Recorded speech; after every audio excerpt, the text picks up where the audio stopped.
Bonjour, bonjour, bonjour. C'est Queen Série Image Agence. C'est toujours un réel plaisir. J'espère que vous passez de superbes vacances et puis que tout se passe super bien dans vos vies. Moi, ça va. La communauté grandit. Tout se passe super bien. Donc, aujourd'hui, nous allons aller du côté du 237.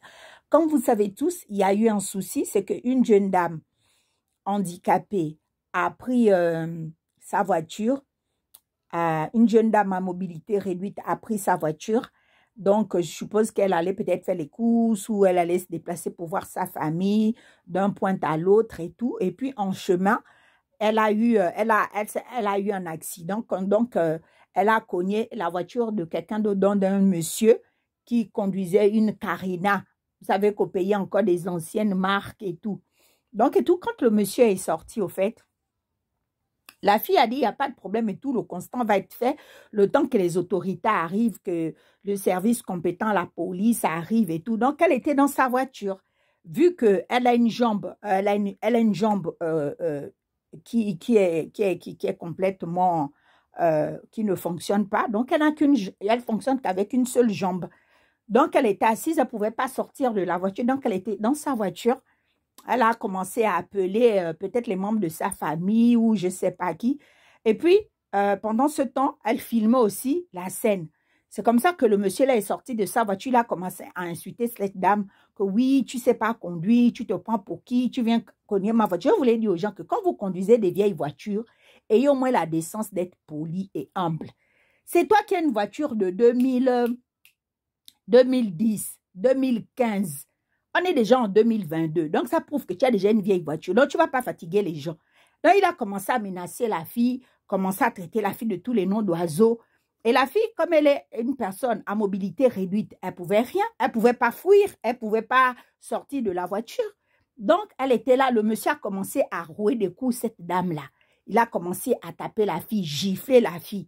Moi-même, quand j'ai vu la vidéo, à un moment, je me suis dit que, comment le monsieur n'a pas agressé une personne à mobilité réduite, même si vous avez fait un accident, tu ne conduis pas une Bentley ou bien tu ne conduis pas une Lamborghini, moi je ne sais pas, tu conduis une vieille Carina, la moindre des choses, même si on a cassé ta voiture, quel que soit, tant que tu as envie, ça veut dire qu'il y a des assurances.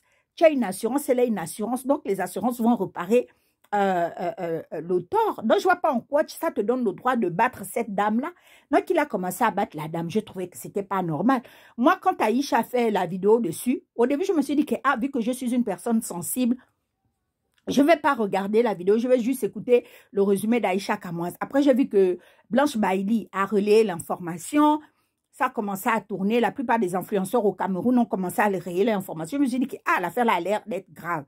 Comme ça que j'ai pris mon courage. En demain, je suis allée voir la vidéo parce que moi, je suis quelqu'un de très sensible. J'étais choquée de voir comment il giflait une personne à mobilité réduite qui ne pouvait même pas fuir. Il aurait même...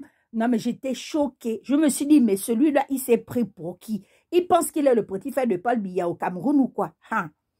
Donc maintenant, quand l'information a commencé à être relayée sur les réseaux sociaux, on a commencé à dénoncer une telle violence.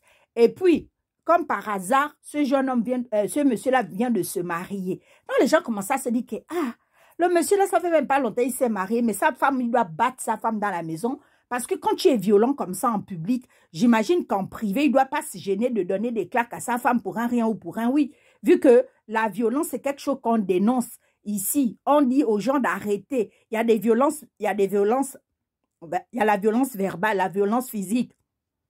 Il y a plusieurs formes de violence.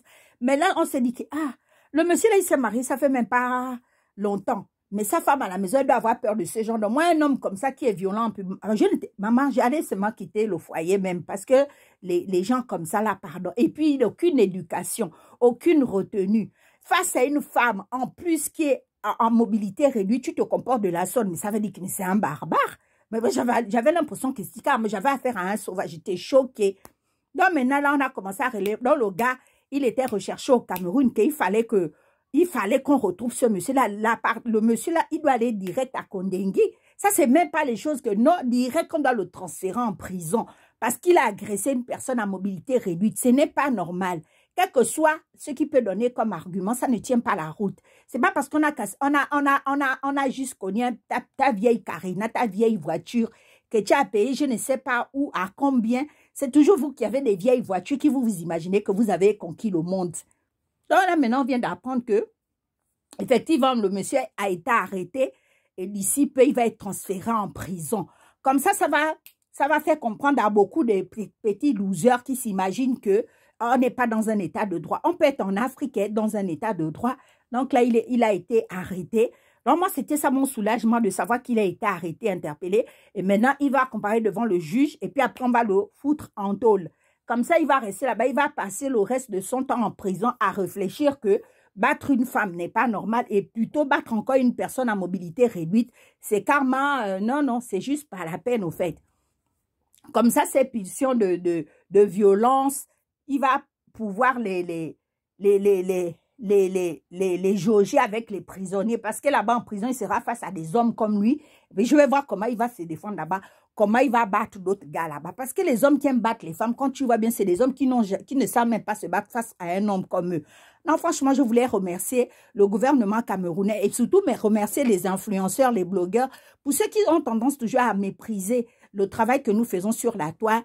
N'oubliez pas que c'est à force de relayer une injustice que deux fois nos autorités sont obligées de réagir. Parce que nous savons qu'en Afrique, si on n'avait pas relayé cette information-là, les policiers, les gendarmes, les juges, le maire, le président de la justice, le ministre de la justice allait être tranquillement très pépère chez lui. Là, quand ils ont vu que l'information a commencé à être relayée, les gens en parlaient pour dénoncer une telle violence, ben là, on a pu avoir gain de cause. Donc, le monsieur a été arrêté et on espère qu'il va aller direct. Il va même rester en prison pour 10 ans. Parce que franchement, ce cas-là, même 20 ans, c'est bon. Il va vivre sa vie de marié en prison. Et puis, il va se rendre compte que sa voiture-là ne valait pas la peine de battre une femme. Voilà, sur ça, vous passez une superbe journée. N'oubliez pas de vous abonner à la chaîne, de cliquer sur la cloche de notification et surtout de visionner les anciennes vidéos. Bisous, bisous.